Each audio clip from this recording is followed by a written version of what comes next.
Marcus Sterling ordered the most expensive steak on the menu, ready to test the restaurant's true colors. When the young waitress slipped him a folded note, his hands trembled, reading words that would expose everything he thought he knew about dignity, worth, and the invisible people serving the world's elite.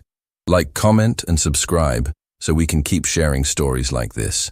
The Grand Meridian restaurant occupied the entire top floor of the Skyline Tower, where crystal chandeliers caught the last rays of sunset and transformed them into cascading rainbows across marble floors that cost more per square foot than most people earned in a month.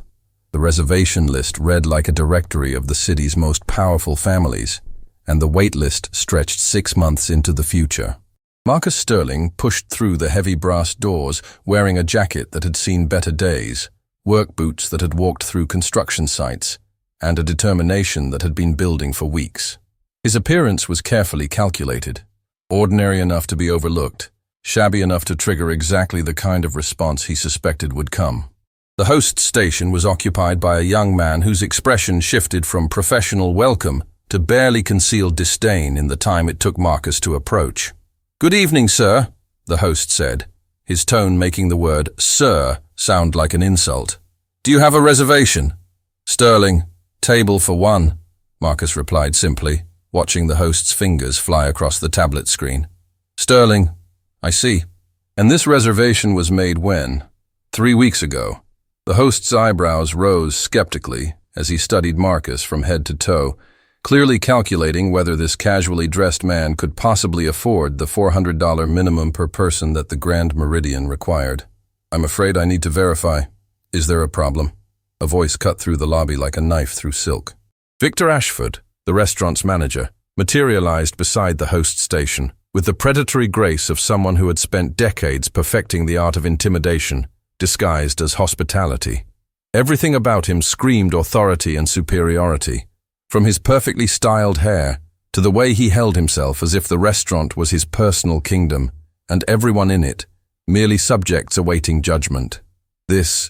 "That gentleman claims to have a reservation," the host said, and Marcus didn't miss the deliberate pause before "gentleman."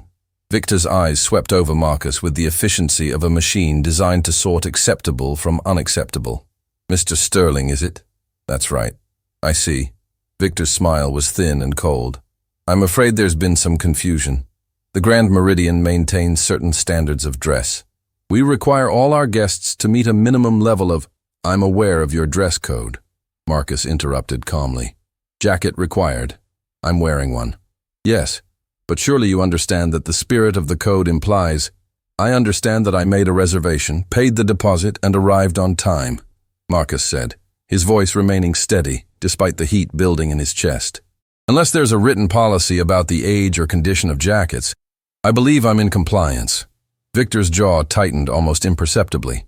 For a man who controlled one of the city's most exclusive restaurants, being challenged by someone who looked like they couldn't afford the appetizers was clearly intolerable. "Very well," Victor said, each word coated in ice. "Follow me."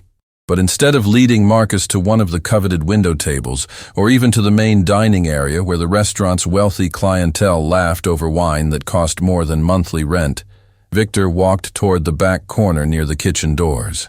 It was the table where difficult guests were hidden, where the restaurant could technically fulfill their reservation while making absolutely clear they weren't welcome. Marcus sat without comment, watching as Victor snapped his fingers at a young woman clearing dishes from a nearby table. "Emma, you'll handle this table," Victor announced, making it sound like a punishment. "And do try to provide adequate service despite the circumstances." Emma turned, and Marcus saw her for the first time. She was young, probably in her early 20s, with eyes that suggested she'd seen more of life's harsh realities than most people twice her age. There was something in the way she carried herself, a dignity that her uniform and position couldn't diminish, that immediately caught his attention. "Of course, Mr. Ashford," Emma replied quietly, approaching the table with menus as Victor swept away to attend to guests he deemed more deserving of his time. "Good evening, sir," Emma said, and unlike the host and Victor, when she said "sir," it sounded genuine. "Welcome to the Grand Meridian. Can I start you with something to drink?" "Water is fine for now," Marcus replied, watching her carefully. "And I'll look at the menu." As Emma moved away to get his water, Marcus observed the restaurant's dynamics with the practiced eye of someone who had spent years studying how businesses truly operated when they thought no one important was watching. He saw how servers navigated around tables like dancers in a choreographed performance, how the sommelier spent 15 minutes with a couple at the window table discussing wine pairings, how Victor moved through the space ensuring that everyone who mattered knew they mattered. And he saw how Emma was invisible to all of them, except when they needed something. She returned with his water, setting it down with a steadiness that impressed him given the way her hands trembled slightly. "Have you had a chance to look at the menu?" "I'll have the prime ribeye, cooked medium rare," Marcus said, choosing the most expensive entree. "With the truffle butter."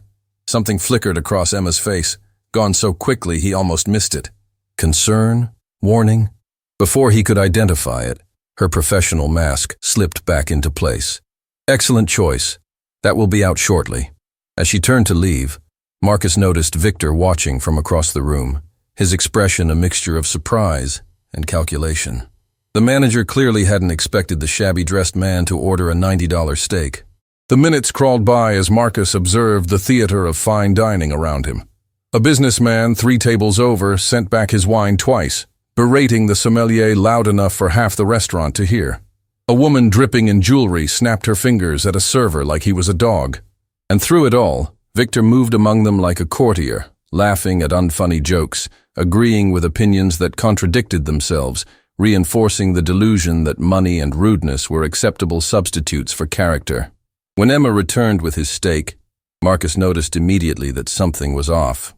The plate presentation was perfect, the garnish artfully arranged, but hidden beneath the napkin she'd placed beside his silverware was a small folded piece of paper. Emma met his eyes for just a fraction of a second, and in that brief moment, he saw something that made his chest tighten. Fear mixed with desperate courage.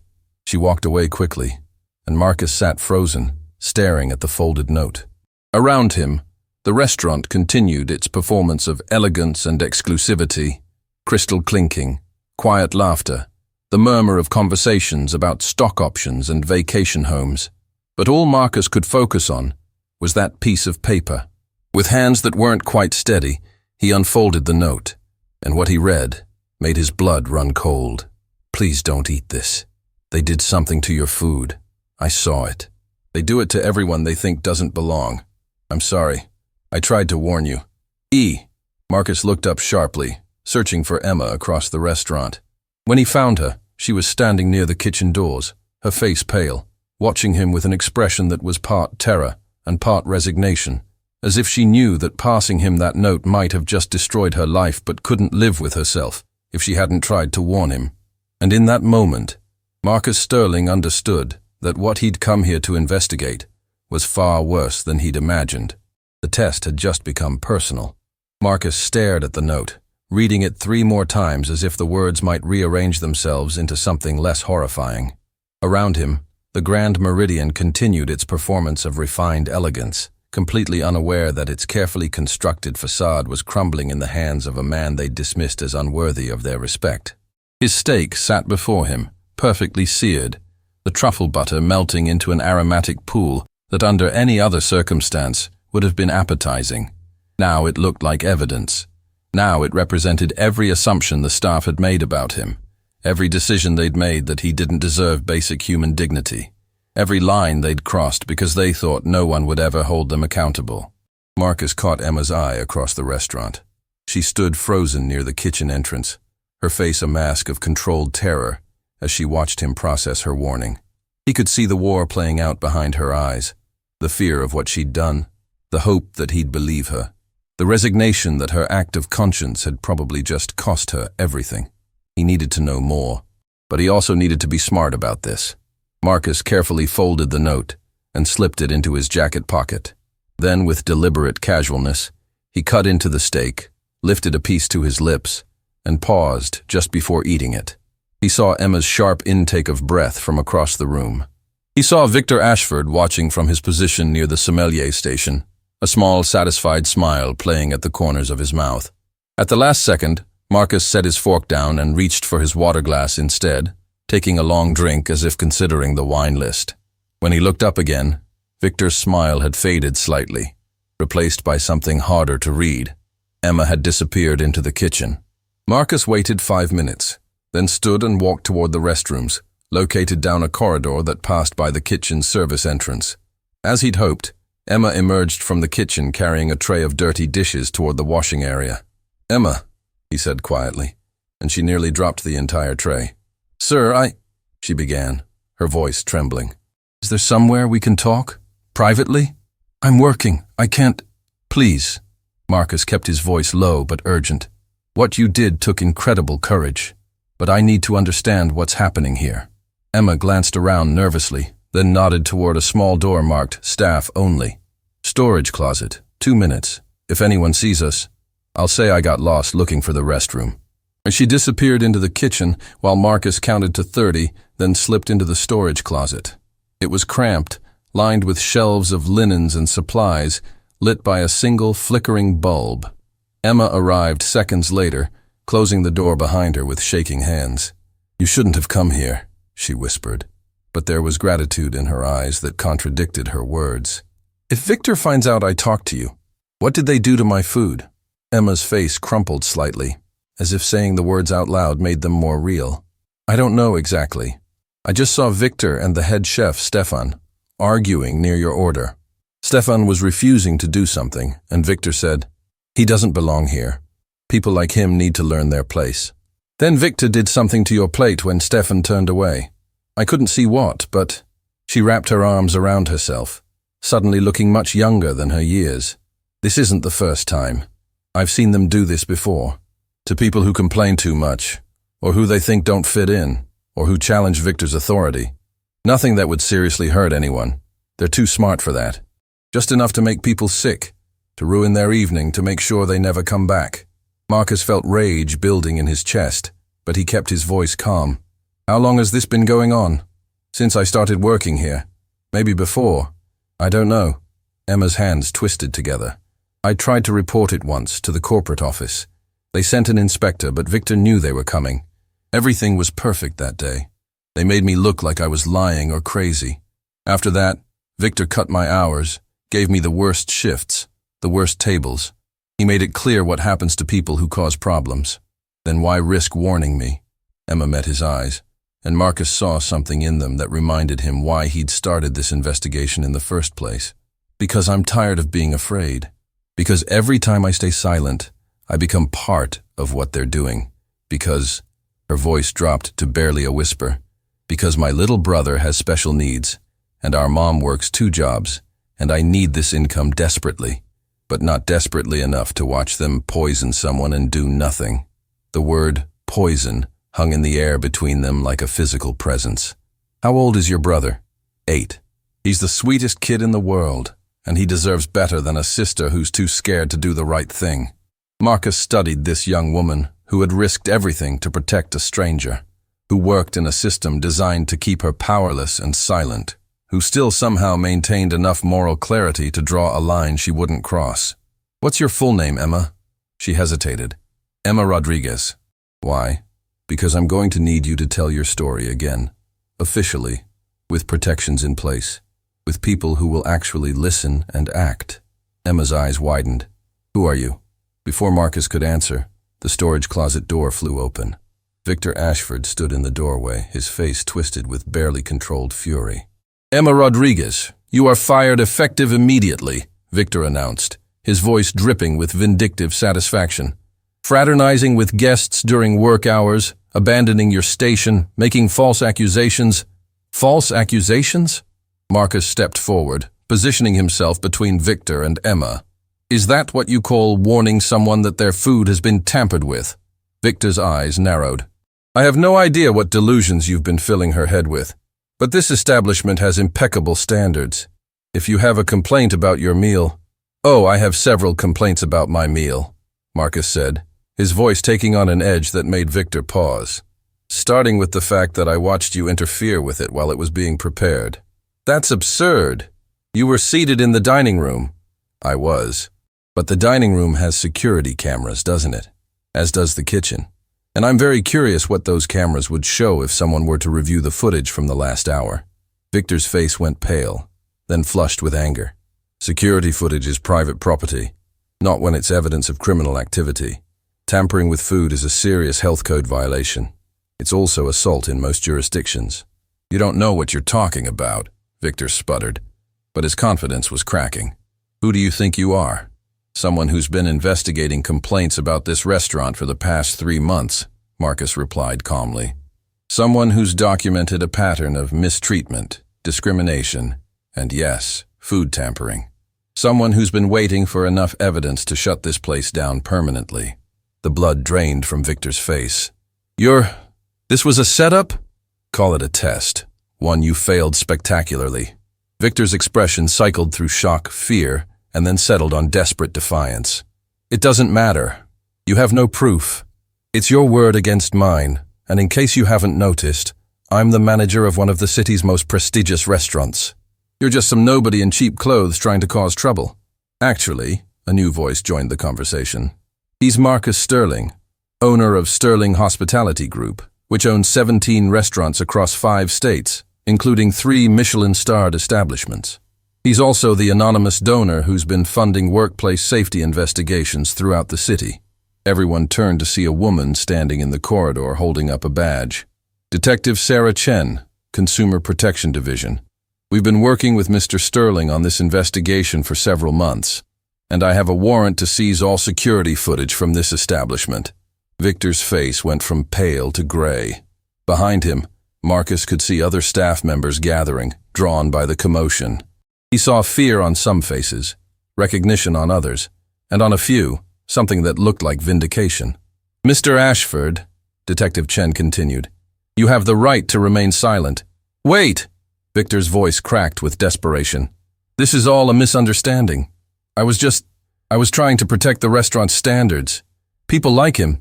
He gestured wildly at Marcus. They don't appreciate fine dining. They don't understand that human dignity should be based on bank account balance. Marcus finished. You're right. I don't understand that. And neither does the law. Emma, who had been standing frozen in shock, suddenly spoke up. There are others. Stefan, the head chef. He refused to do it. That's why Victor did it himself. Stefan tried to stop him.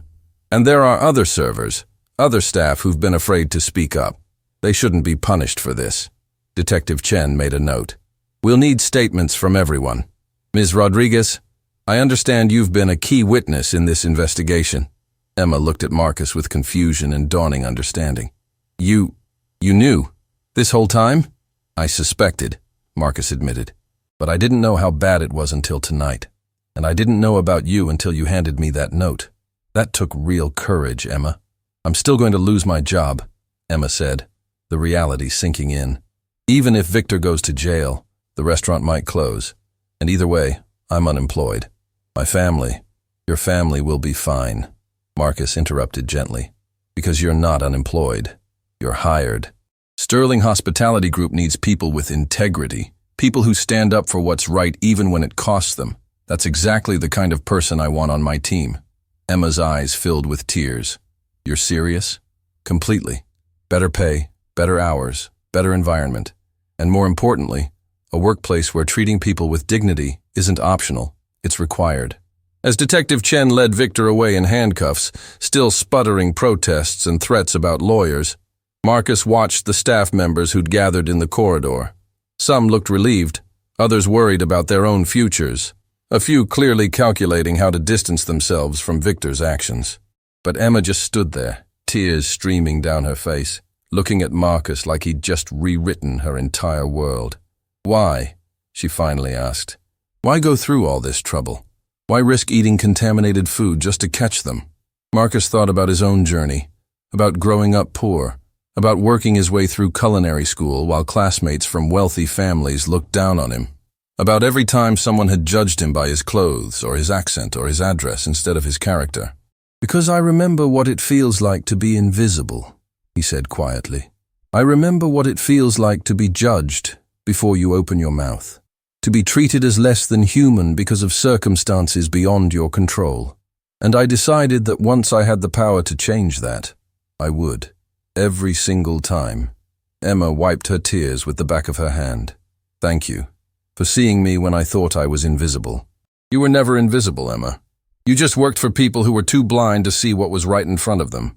As the evening unfolded into official statements and evidence collection, as the restaurant's shocked patrons were informed of the closure and offered complimentary meals at other establishments, as the news media began to descend on the Skyline Tower, Marcus thought about how many other Emmas were out there. How many people working in invisible positions, treated as less than human by those they served, watching injustice unfold around them and feeling powerless to stop it.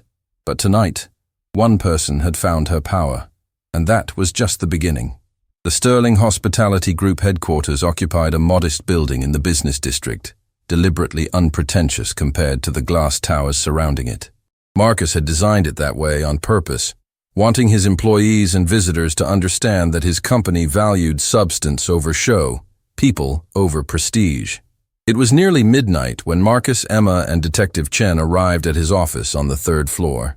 The building was quiet, most staff having gone home hours ago, but Marcus had called his head of human resources, Patricia Morrison, who arrived within 20 minutes despite the late hour. Emma stood in the middle of Marcus's office, taking in the space with obvious surprise. Unlike Victor Ashford's temple to ego at the Grand Meridian, Marcus's office was warm and functional. Photos lined the walls, but they weren't of celebrities or awards. They were pictures of staff members from his various restaurants, community events, culinary school graduations, and families celebrating milestones. "Is that you?" Emma asked, pointing to a faded photograph near the desk. Marcus followed her gaze to the image of a teenage boy in a kitchen, wearing an apron 3 sizes too big, standing next to an older woman with kind eyes and flour-dusted hands. "That's me at 16, Marcus said softly, "working at Rosa's Diner. And that's Rosa Morales, the woman who changed my life." Emma moved closer to the photo, drawn by something in the boy's expression. A hunger that had nothing to do with food and everything to do with hope. "She looks like she was special." She was. Marcus settled into his chair, the memories washing over him. "I was living in my car when she found me. Dropped out of school, no family, no prospects. I was trying to steal bread from behind her diner one night when she caught me." Detective Chen, who was setting up recording equipment for official statements, paused to listen. Even she hadn't heard this story. Rosa could have called the police. Should have, probably. Instead, she brought me inside, sat me down, and fed me the best meal I'd ever eaten. Then she offered me a job washing dishes, minimum wage, plus 1 meal per shift. Said if I worked hard and showed up on time, she'd teach me to cook. Emma sat down slowly, seeing Marcus in a completely different light. For 3 years, Rosa taught me everything. How to make a proper roux, how to season by instinct, how to treat every plate like it was going to the most important person in the world. But more than that, she taught me about dignity. She treated everyone who walked through her door the same way, whether they were ordering coffee or the daily special. Rich or poor, clean or dirty, everyone got Rosa's smile and Rosa's respect. Marcus's voice grew thick with emotion. She used to say, "Mijo, the way you treat people when they can't do anything for you, that's who you really are. Everything else is just performance." "What happened to her?" Emma asked quietly. "Heart attack. Behind the stove where she'd spent 40 years feeding people who couldn't afford better. She died doing what she loved, but she died broke. Her diner was underwater in debt, and there was no money for a proper funeral. The people she'd fed for decades, many of them couldn't even afford to contribute to a collection." Marcus stood and walked to the window, looking out at the city lights. "I was in culinary school by then, working 3 jobs to pay tuition. I took out loans I had no business taking, used every cent I had, and bought Rosa's Diner. Kept it running for 2 years while I finished school, trying to honor her memory. But I learned something important during that time." He turned back to face Emma. "I learned that being kind isn't enough. Being generous isn't enough. If you really want to change things, if you really want to protect people like Rosa from being crushed by a system that values profit over people, you need power. Not the kind of power Victor Ashford had. Power over people, but power for people. Power to create opportunities, to set standards, to hold people accountable." "So you built an empire," Emma said, understanding dawning. "I built something better than an empire.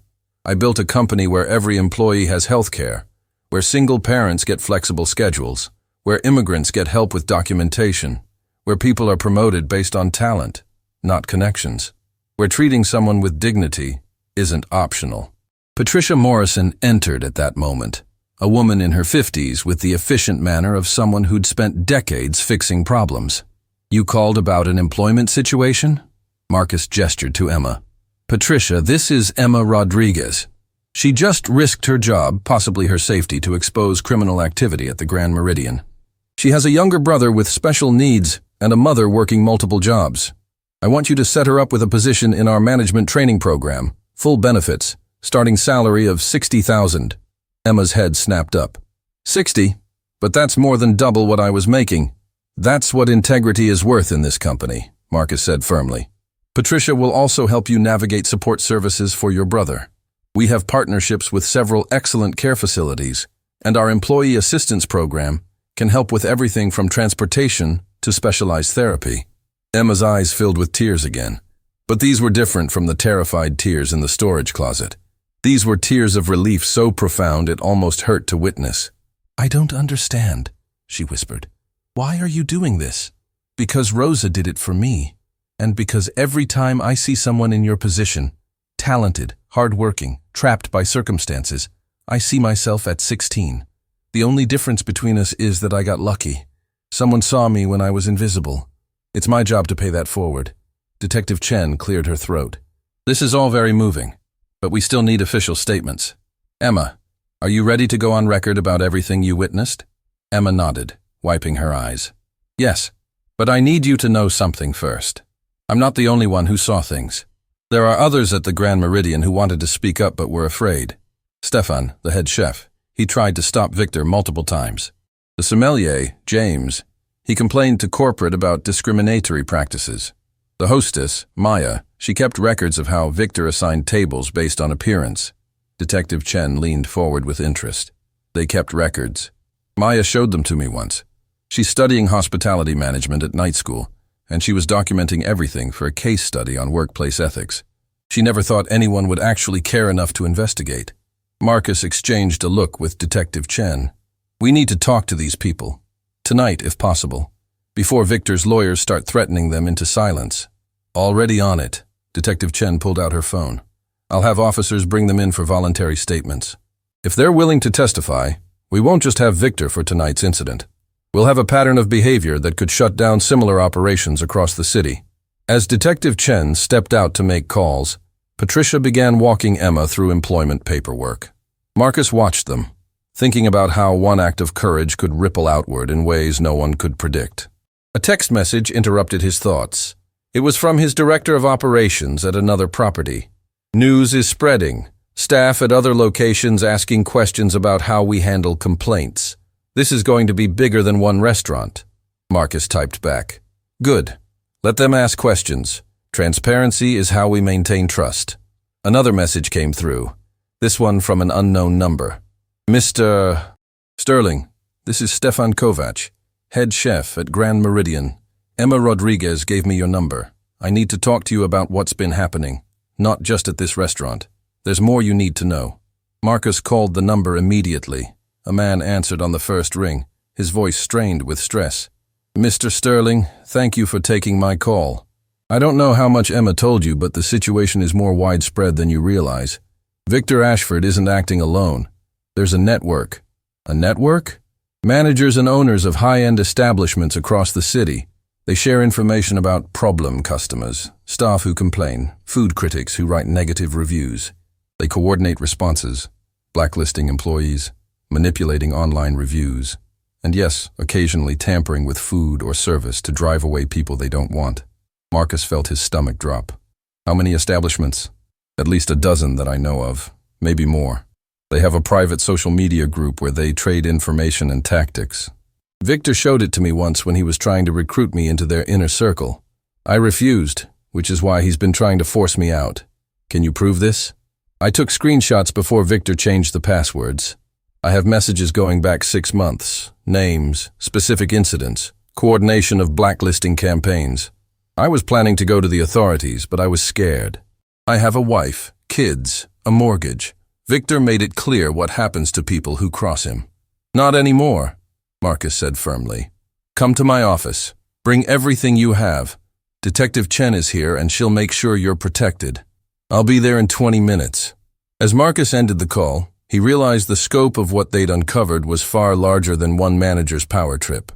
This was systemic corruption, a hidden culture of abuse that had flourished because victims were too afraid or too powerless to fight back. Emma appeared at his elbow, having finished with Patricia. Is everything okay? You look worried. It's bigger than we thought. A whole network of establishments doing the same thing Victor did. But we're going to expose all of them. Emma's expression hardened with determination. Then I want to help. Not just as a witness, but actively. If there are other servers, other staff members trapped like I was, they need to know they're not alone. They need to know someone will back them up if they speak out. Marcus studied her carefully. Emma, you've already done more than anyone had a right to ask. You don't owe. This isn't about owing, Emma interrupted, her voice steady. This is about choosing what kind of person I want to be. My whole life, I've watched people like Victor push people like me around, and I've stayed quiet because I was scared. But tonight, I stopped being scared. Or maybe I'm still scared, but I'm doing it anyway, and I can't go back to being the person who stays silent. It was the same fire Marcus had seen in Rosa Morales, the same refusal to accept that powerlessness was permanent, the same stubborn insistence that one person's courage could matter. All right, Marcus said, but we do this right. We protect everyone who comes forward, we document everything, and we make sure that when this goes public, the focus is on changing the system, not just punishing individuals. Agreed. Over the next 2 hours, Marcus's office transformed into a command center. Stefan arrived with his screenshots and recordings, revealing a network of 23 high-end establishments coordinating discriminatory practices. Maya, the hostess, brought her meticulously kept records showing patterns of table assignments based on perceived wealth and status. James, the sommelier, provided emails where corporate management had ignored or suppressed his complaints about workplace harassment. Each person who walked through the door added another piece to a picture of systemic abuse that had operated unchecked for years, protected by the assumption that service workers were too desperate or too powerless to fight back. Detective Chen coordinated with colleagues in the Consumer Protection Division, the Labor Board, and the Health Department. Warrants were being prepared for multiple establishments. Media relations specialists were being briefed on how to handle what was about to become a major public scandal. And through it all, Emma sat at the conference table, listening to story after story from workers who had experienced the same fear and humiliation she had, taking notes, offering encouragement, becoming something she'd never imagined possible, a leader. As dawn broke over the city, Marcus stood at his office window watching the sunrise paint the buildings gold. In the reflection, he could see Emma and the other workers still gathered around the conference table, planning their next steps, drawing strength from each other's presence. His phone buzzed with a message from Patricia. Press conference scheduled for 10 a.m. Legal team standing by. HR preparing support programs for witnesses. This is going to change everything. Marcus thought about Rosa Morales, about how she'd changed one teenager's life by seeing him when he was invisible. And now, decades later, that invisible teenager had become someone who could protect others from the same invisibility.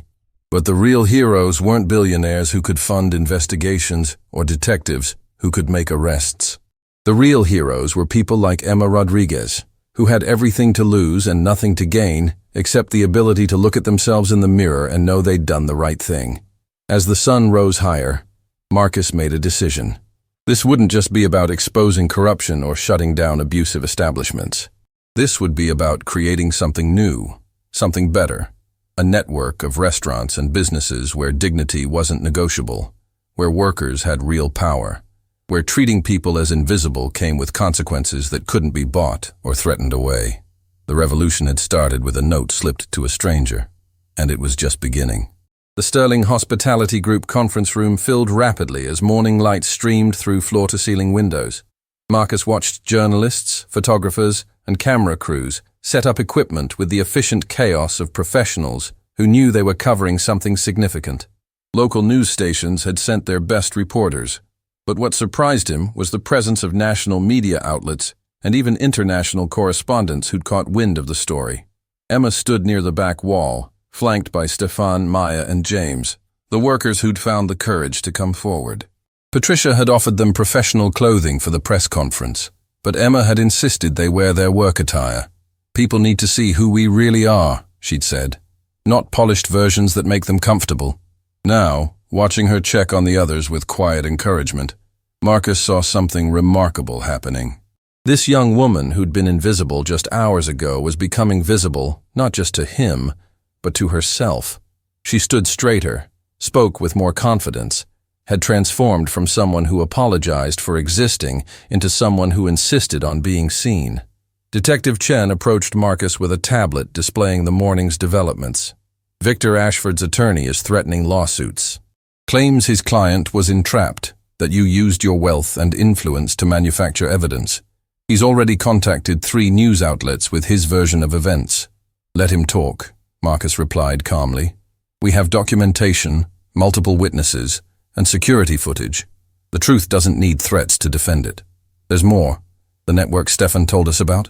They're mobilizing. Several restaurant owners have retained the same legal team. They're coordinating their defense, claiming this is an attack on fine dining establishments by someone with a vendetta against exclusive venues." Marcus felt anger flare in his chest but kept his voice level. "They're trying to frame this as class warfare instead of what it really is, holding powerful people accountable for abusing powerless ones." "Exactly, which is why your messaging in this press conference needs to be precise. They'll try to paint you as a billionaire destroying businesses for sport. You need to make it clear this is about protecting workers and customers, not attacking success." Patricia Morrison joined them, her expression troubled. "Marcus, we have a situation. 3 of the establishments on Stefan's list have started mass firings this morning. They're claiming restructuring, but the employees being let go are all people who've filed complaints or been identified as potential witnesses." "That's retaliation," Detective Chen said sharply.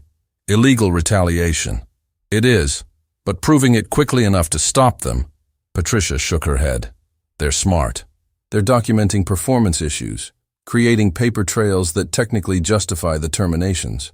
By the time we could challenge them in court, these people will have lost months of income." Emma appeared at Marcus's side, having overheard. "We need to offer them jobs, all of them, today." "Emma, we're talking about potentially dozens of workers."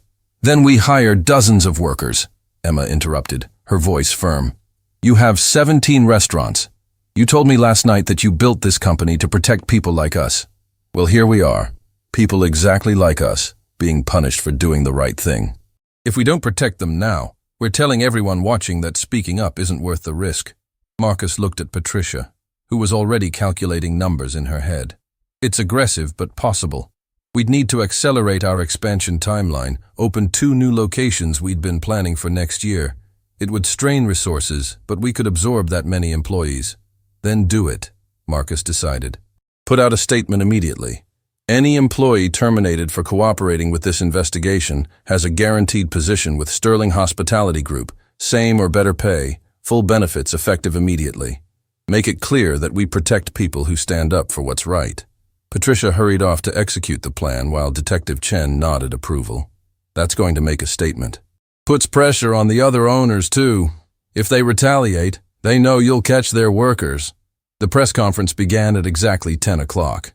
Marcus stood at the podium, Emma and the other workers behind him, their presence a visible reminder of who this fight was really about. "Good morning," Marcus began, his voice clear and steady. "Last night, an investigation that began months ago reached a critical point. At the Grand Meridian restaurant, I personally witnessed and documented food tampering, discriminatory seating practices, and systematic mistreatment of customers based on their appearance and perceived social status." The room erupted with questions, but Marcus continued over the noise. "But this isn't just about one restaurant or one manager. Evidence provided by courageous workers has revealed a network of high-end establishments coordinating discriminatory practices, sharing information to blacklist employees who complain, and retaliating against customers who challenge their treatment." He gestured to the workers behind him. "These individuals risk their livelihoods to expose these practices. Some have already lost their jobs in retaliation this morning. which is why I'm announcing that Sterling Hospitality Group will immediately offer employment to any worker terminated for cooperating with this investigation. We will also establish a whistleblower protection fund with an initial investment of $5 million to support workers who expose abuse in the hospitality industry. Marcus paused, letting that sink in before continuing. This isn't about attacking successful businesses or fine dining. This is about a simple principle. Every person, regardless of their appearance, their accent, their bank balance, deserves to be treated with basic human dignity. When businesses forget that principle, when they begin treating service as something owed only to certain people, they've lost sight of what hospitality actually means. A reporter from a major network raised her hand. Mr. Sterling, critics are already saying you manufactured this situation to damage competitors. How do you respond? With evidence, Marcus replied. Detective Chen has coordinated with multiple city departments. The evidence isn't manufactured. It's documented across months, corroborated by multiple witnesses, and captured on security footage. Anyone claiming this is fabricated hasn't looked at the facts. But you did misrepresent yourself at the Grand Meridian. Isn't that deceptive? I dressed casually and made a reservation under my real name. I was honest about who I was. The Grand Meridian staff made assumptions based on my appearance. Those assumptions revealed how they treat customers they believe don't meet their standards. That's not deception on my part. That's revealing truth on theirs. Another reporter called out, "What about the economic impact? If these restaurants close, hundreds of jobs could be lost." Emma stepped forward before Marcus could respond. He saw her hands trembling slightly, but her voice was steady as she took the microphone. "I'm Emma Rodriguez. Until last night, I was a server at the Grand Meridian, and I want to address this concern about job losses because I've heard it before. Every time workers try to speak up about abuse, we're told we'll hurt ourselves, that we'll destroy our own jobs, that we should be grateful for whatever crumbs we're given." She looked directly at the camera. But here's what that argument ignores. Those jobs were already destroying us. Working in an environment where you're forced to participate in discrimination, where you watch abuse and stay silent, where you know customers are being mistreated and you can't stop it, that destroys something inside you. It makes you smaller, quieter, more afraid every single day. Emma's voice grew stronger. So yes, some restaurants might close. Some managers might lose their positions. But those jobs were built on treating people as less than human. If those jobs can't exist without abuse, then they shouldn't exist at all. And maybe, just maybe, something better can be built in their place. The room had gone completely silent. Marcus saw reporters wiping their eyes, camera operators lowering their equipment to stare at this young woman who'd just articulated something many had felt but never heard expressed so clearly. "My little brother has special needs," Emma continued. "He's the sweetest, kindest person I know. And every day I went to work at the Grand Meridian, I wondered what I was teaching him by staying silent. Was I teaching him to accept injustice? To make himself small so others could feel big? To believe that some people matter less than others?" She shook her head firmly. "I refuse to teach him those lessons. I refuse to be part of a system that makes people invisible. And I refuse to be silent anymore, no matter what it costs me, because the price of silence is too high." As Emma stepped back from the microphone, the press conference erupted into applause, something Marcus had never seen happen at a business announcement. But this wasn't business anymore. This was personal, human, real in a way that transcended corporate statements and public relations. The questions continued for another 40 minutes. Marcus and the workers answered everything, providing specifics about the network, explaining the patterns they'd documented, making clear that this wasn't about vengeance, but accountability. When the press conference finally ended, Marcus's phone was flooded with messages. Some were supportive, customers promising to boycott the establishments under investigation, workers from other industries asking about the Whistleblower Protection Fund, business owners requesting information about how to implement better practices. But others were threatening, anonymous texts warning him to back off or face consequences, emails from attorneys representing the restaurant network, promising to destroy him financially and professionally, voicemails from people who clearly believed that maintaining profitable businesses was more important than protecting workers or customers. Detective Chen pulled Marcus aside, her expression grave. We need to talk about your security. These threats are serious. Some of them reference your home address, your daily routines. These people are scared, and scared, powerful people are dangerous. I'm not backing down, Marcus said immediately. I'm not asking you to. I'm asking you to be smart. You've got resources. Use them. Private security, varied routines, protective measures. Don't make it easy for someone desperate to hurt you. Before Marcus could respond, Patricia rushed over with her tablet, her face pale. You need to see this. It's already going viral. She played a video that had been posted just minutes earlier. It showed a young man, probably early 20s, standing in what appeared to be a kitchen, wearing a server's uniform. His voice shook as he spoke directly to the camera. My name is David Chen. I work at the Silver Spoon, one of the restaurants mentioned in this morning's press conference. What Emma Rodriguez said about being taught to stay silent, that's exactly what happened to me. Last month, I watched the manager spit in a customer's soup because she complained about the temperature. When I threatened to report it, he told me he'd make sure I never worked in this city again.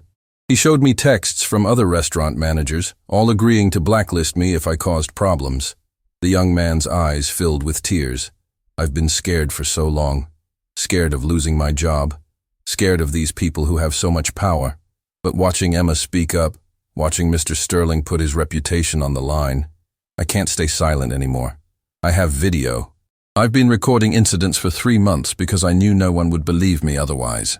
And I'm turning it all over to the authorities. The video ended, but Patricia scrolled down to show dozens of similar posts. Workers from across the city, sharing their stories, offering evidence, breaking years of enforced silence because they'd seen someone like Emma stand up and survive. It's spreading, Patricia said, her voice filled with awe. Not just locally. This has gone national. Workers in other cities are posting their own stories about abusive practices, about retaliation, about networks of businesses protecting each other. Emma didn't just speak up for herself. She gave permission for thousands of others to speak up too. Marcus found Emma in the break room, surrounded by other workers who'd testified, all watching the flood of videos on their phones. She looked overwhelmed, tears streaming down her face as she watched person after person find their courage. Emma, Marcus said softly, and she looked up. Do you understand what you've done? I just told the truth, she whispered. You did more than that. You showed people that speaking up doesn't mean the end of everything. It can mean the beginning of something better. You gave them hope. Emma's phone buzzed with an incoming call from an unknown number. She answered hesitantly, putting it on speaker. A woman's voice thick with emotion came through. Is this Emma Rodriguez, the one from the press conference? Yes, this is Emma. My name is Michelle Torres. I'm a housekeeper at one of the luxury hotels downtown. For 5 years, I've been dealing with harassment from management, watching them discriminate against immigrants, seeing them retaliate against anyone who complains. I reported it twice to corporate. Both times nothing changed except that my hours were cut and my workload increased. Michelle's voice broke. But watching you this morning, hearing you say that silence has a price, I just walked into my manager's office and quit. I told him exactly why, and I told him I was going to the labor board with everything I've documented. And you know what? I'm terrified. I have no idea how I'm going to pay rent. But I'm also free. For the first time in 5 years, I'm free. Emma wiped her eyes. Michelle, give your information to my colleague Patricia Morrison. Sterling Hospitality Group is hiring, and we need people with integrity. As the day progressed, the phone lines were flooded. Workers sharing stories, offering evidence, asking for help. Media coverage expanded from local news to national broadcasts to international attention. What had started as an investigation into one restaurant was becoming a movement that exposed systemic abuse across entire industries. But with visibility came backlash. By afternoon, the legal teams representing the restaurant network had filed multiple lawsuits against Marcus for defamation, against the workers for breach of confidentiality agreements, against Detective Chen's department for overreach. They were using every tool at their disposal to fight back, spending millions on attorneys and public relations firms to reshape the narrative. And that evening, something happened that changed everything again. Emma received a call from a private investigator who'd been following the case. Ms. Rodriguez, I need to meet with you and Mr. Sterling immediately. I've uncovered something that goes beyond restaurants and abuse. This network you've exposed, it's connected to something much larger. Political corruption, money laundering, organized crime. You've pulled on a thread that's going to unravel things these people have spent decades protecting. Marcus, overhearing the call, felt a chill run down his spine. They'd wanted to expose workplace abuse and protect vulnerable workers, but apparently, they'd stumbled into something far more dangerous than anyone had anticipated. The revolution that started with a note was about to become a war. The private investigator's name was Rachel Kim, and she arrived at Sterling Hospitality Group headquarters with a messenger bag full of evidence that would make the restaurant abuse scandal look like a minor infraction. Marcus, Emma, Detective Chen, and Patricia gathered in the secure conference room as Rachel spread documents across the table with the methodical precision of someone who'd spent months connecting dots that others had missed. The restaurant network isn't just about discrimination and abuse, Rachel began, pulling up digital files on the large monitor. It's a money laundering operation disguised as exclusive hospitality. These high-end establishments process illegal funds through their businesses, using inflated prices and cash transactions to clean money from various criminal enterprises. She clicked through transaction records, bank statements, and encrypted communications. Victor Ashford wasn't just a cruel manager. He was a lieutenant in a sophisticated operation. The network coordinator is someone named Malcolm Rutherford, who owns a private equity firm that has controlling interests in all 23 establishments Stefan identified. Detective Chen leaned forward, her expression grave. "How did we miss this?" "Because they were smart," Rachel replied. "They kept the hospitality businesses technically legitimate. The discrimination, the abuse, the blacklisting, that was all real. But it also served a secondary purpose. By creating environments where workers were afraid and customers were too intimidated to ask questions, they built perfect cover for moving illegal money." Marcus felt something cold settling in his stomach. "How much money are we talking about?" "Conservative estimate, $200 million over the past 5 years. Possibly more. They've been processing funds for gambling operations, fraud schemes, and at least 2 international smuggling rings." Emma's voice was barely a whisper. "When I passed Marcus that note, when we exposed Victor." "You exposed all of it," Rachel finished. "Which is why the legal pushback has been so aggressive. These people aren't just fighting to protect reputations. They're fighting to avoid federal prison. And they have resources that make Marcus's wealth look modest." Patricia spoke up, her voice tight with concern. "What kind of danger are we talking about?" "Significant," Rachel said bluntly.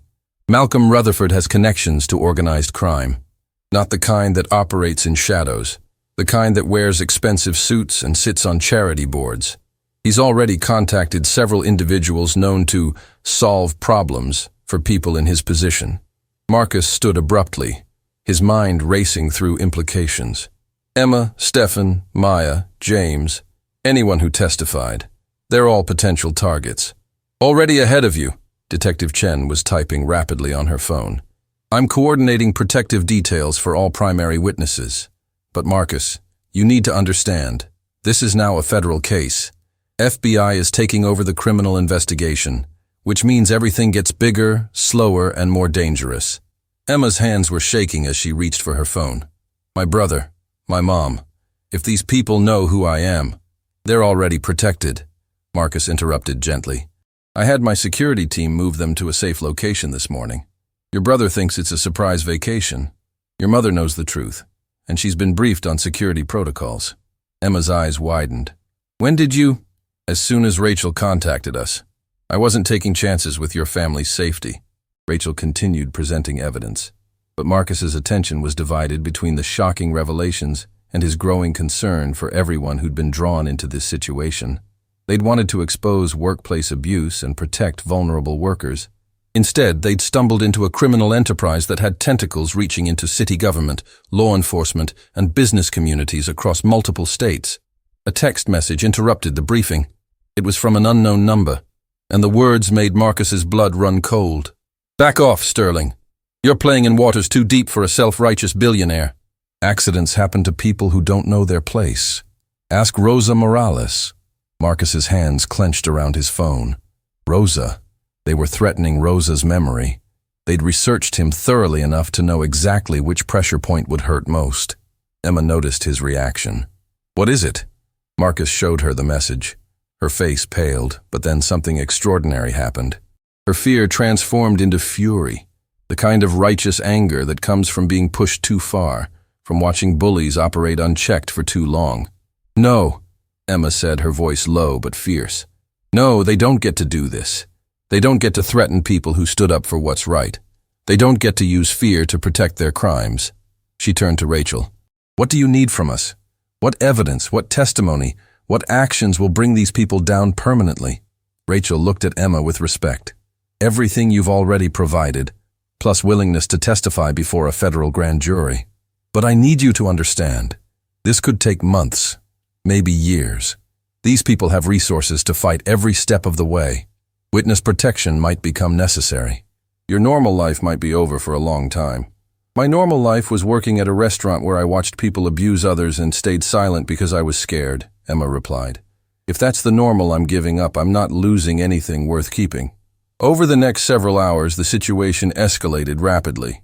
FBI agents arrived to take over witness coordination. Federal prosecutors began preparing cases not just against the restaurant network, but against Malcolm Rutherford's entire operation.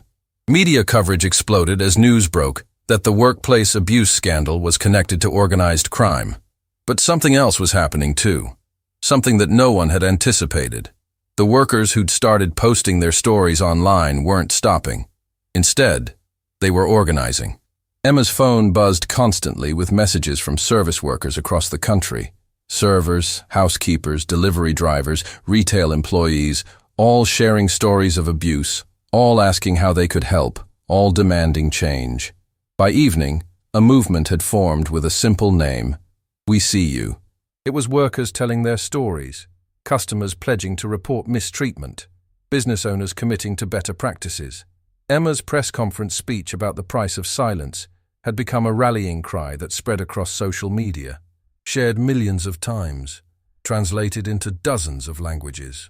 Marcus watched it unfold with a mixture of awe and concern. They'd exposed a criminal network, yes, but Emma had sparked something potentially more powerful, a fundamental shift in how society viewed service workers, a collective rejection of the idea that some people were invisible. That night, as security teams secured the building and federal agents coordinated protection details, Marcus found Emma on the rooftop terrace, looking out at the city lights. She'd been there for over an hour, processing everything that had happened in less than 2 days. "How are you holding up?" Marcus asked, joining her at the railing. Emma laughed, but there was no humor in it. 2 days ago, I was a server worried about making rent. Now I'm apparently the face of a national labor movement and a witness in a federal organized crime case. So, not great. "You can still walk away from this," Marcus said gently. "I have resources to protect you, to relocate you and your family, to set you up somewhere safe where none of this reaches you." "Could you walk away?" Emma asked, turning to face him. "If someone offered you that option?" Marcus thought about Rosa Morales, about the teenager living in his car who'd been given a chance at dignity, about every worker he'd met over the years who'd been invisible until someone chose to see them. "No," he admitted. "I couldn't."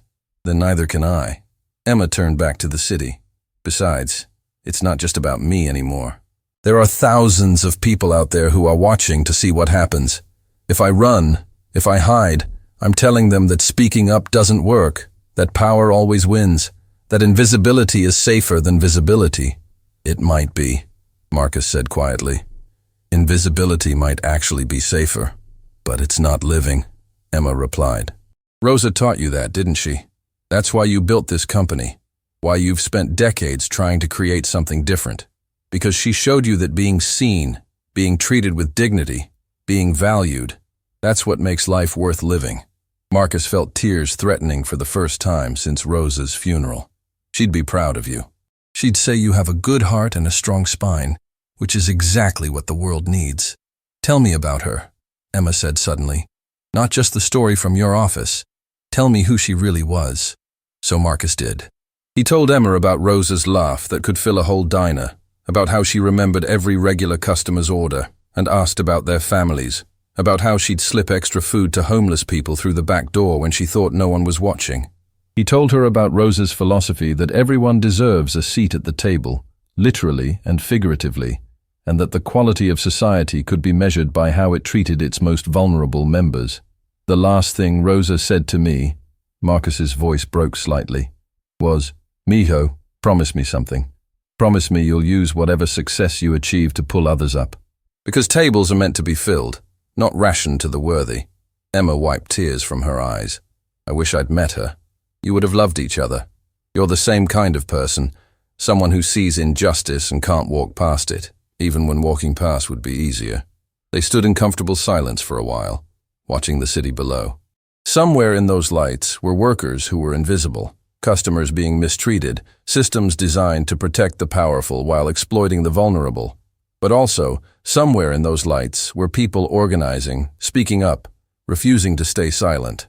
Emma's phone buzzed. It was a message from David Chen, the young man who'd posted the first video after her press conference. "Just wanted you to know, 23 more workers from my restaurant went to the FBI today. They're calling you the Emma effect. Thank you for showing us courage is contagious." Marcus's phone also buzzed. Federal prosecutors were reporting that 5 members of Malcolm Rutherford's network had agreed to cooperate in exchange for reduced sentences. The evidence being gathered was enough not just to dismantle the restaurant network, but to expose corruption that reached into City Hall, police departments, and business organizations across multiple states. But the most significant message came from an unexpected source. It was an email from the National Labor Relations Board, forwarding a petition signed by over 100,000 workers in the hospitality industry, demanding federal protections for whistleblowers, mandatory anti-discrimination training, and oversight of high-end establishments known for abusive practices. The email noted that this was the fastest-growing labor petition in the board's history. "Emma," Marcus said quietly, showing her the email, "do you understand what this means?" She read it carefully, then looked up at him with wide eyes. "It means we didn't just expose one network. We started something that's going to change the entire industry." "You started it," Marcus corrected, "with one note slipped to a stranger, with one moment of courage that rippled outward until it became a wave. Over the following weeks, the revolution that had begun with a folded piece of paper continued to grow. Malcolm Rutherford and 17 members of his network were arrested on federal charges ranging from money laundering to racketeering. Victor Ashford, facing decades in prison, agreed to cooperate with prosecutors, providing testimony that implicated business leaders, politicians, and law enforcement officials who'd protected the operation. But the criminal cases, while important, were almost secondary to the cultural shift happening across the country. The We See You movement expanded to include not just hospitality workers but employees across industries who'd been invisible, exploited, or abused. Companies faced unprecedented pressure to improve working conditions, not from regulators, but from customers who now understood that their choices had consequences. Sterling Hospitality Group became a model for ethical business practices. Marcus implemented a program where every executive had to spend 1 week per year working frontline positions, serving tables, cleaning rooms, manning reception desks, to maintain connection with the workers who made their success possible. Employee retention soared, productivity increased, and profits, surprisingly to some, reached record levels as word spread that Sterling treated people with genuine dignity. Emma Rodriguez became something she'd never imagined, a voice for the voiceless. She finished her management training and took a position as Director of Worker Advocacy for Sterling Hospitality Group. But her influence extended far beyond one company. She spoke at labor conferences, testified before congressional committees, and became a sought-after consultant for businesses wanting to transform their cultures. But what she loved most was something Marcus helped her establish: the Rosa Morales Foundation. It provided legal support for workers facing retaliation, funded whistleblower protection, and offered scholarships to young people pursuing careers in hospitality with the explicit mission of changing the industry from within. 6 months after that night at the Grand Meridian, Emma stood before an audience of 5,000 hospitality workers at a national conference. Her little brother sat in the front row next to her mother, both beaming with pride. Marcus watched from backstage, remembering the terrified young woman who'd slipped him a note that changed everything. "I used to think I was invisible," Emma told the crowd. "I thought that being seen required permission from people who had more power than me. I thought that speaking up meant risking everything with no guarantee that anything would change." She paused, looking out at thousands of faces, servers, housekeepers, drivers, retail workers, all the people who kept society functioning while being treated as if they didn't exist. But I learned something important. We were never actually invisible. We were just surrounded by people who chose not to see us. And the moment we chose to see each other, to speak up for each other, to refuse to accept invisibility as our permanent condition, that's when everything changed. The applause was thunderous, but Emma wasn't finished. There's a woman I never met named Rosa Morales. She owned a diner and spent her life treating every single person who walked through her door like they mattered. She saved a teenager's life by seeing him when he thought he was invisible. And that teenager grew up to build something that honored her memory. But more than that, he taught me something Rosa understood. Dignity isn't given by powerful people to lucky recipients. Dignity is inherent. It belongs to everyone. And when we fight to protect dignity, ours and others, we don't just change individual lives. We change the entire world. After the speech, as Emma was surrounded by workers sharing their stories and asking for guidance, Marcus received a call from an unknown international number. He answered cautiously. "Mr. Sterling, my name is Carmen Ruiz. I'm calling from Barcelona. I'm a hotel worker, and I've been following the We See You movement. Last week I exposed wage theft and abuse at the luxury resort where I worked. They fired me. But then something amazing happened. 15 other resorts in Spain contacted me with job offers. They said they wanted workers with integrity who would speak up about problems.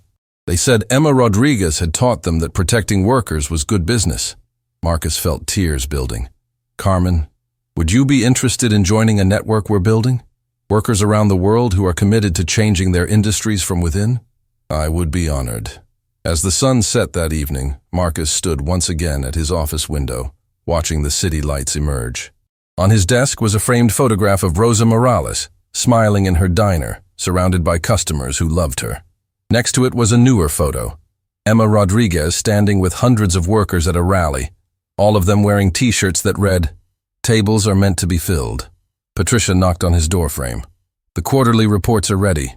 Revenue is up 38%, employee satisfaction is at an all-time high, and we've received over 2,000 applications from people specifically citing our values as the reason they want to work here." "Good," Marcus said simply. "Good? Marcus, this is unprecedented. We've proven that ethical business practices aren't just morally right, they're financially superior. Every business school in the country wants to study our model." "Then I hope they learn the right lesson," Marcus replied. "This didn't happen because we found some clever profit strategy. It happened because we decided that human dignity wasn't negotiable. Everything else followed from that." His phone buzzed with a text from Emma. "Just got word that Congress is voting on the Whistleblower Protection Act next week. They're calling it the most significant worker protection legislation in 50 years. This is really happening." Marcus typed back, "Rosa would be proud of both of us." "She'd probably say we're just getting started," Emma replied. And she was right. The revolution that began with a folded note had exposed criminal networks, transformed an entire industry, and sparked a global movement. But more importantly, it had proven something that people like Victor Ashford and Malcolm Rutherford had spent their lives denying: that every person has inherent worth, that invisibility is a choice made by those who refuse to see, and that courage is indeed contagious. Marcus thought about the teenager living in his car, stealing bread behind a diner because he didn't think anyone would care if he starved. He thought about Rosa Morales, who'd seen that invisible boy and chosen to give him not just food, but dignity. He thought about Emma Rodriguez, slipping a note to a stranger because she couldn't watch another person be harmed in silence. And he understood finally what Rosa had been trying to teach him all those years ago: that tables are meant to be filled, that everyone deserves a seat, and that the measure of a person's life isn't what they accumulate, but what they give away. The note that had started this revolution sat framed on Marcus's wall now, a reminder that the smallest acts of courage can change everything. It read simply, "Please don't eat this. They did something to your food. I saw it. I'm sorry. I tried to warn you. E." Below it, Marcus had added Rosa's words, "The way you treat people when they can't do anything for you. That's who you really are." And across the city, across the country, across the world, invisible people were becoming visible, one act of courage at a time. The revolution wasn't over. It was just beginning. And it had all started with someone caring enough to see.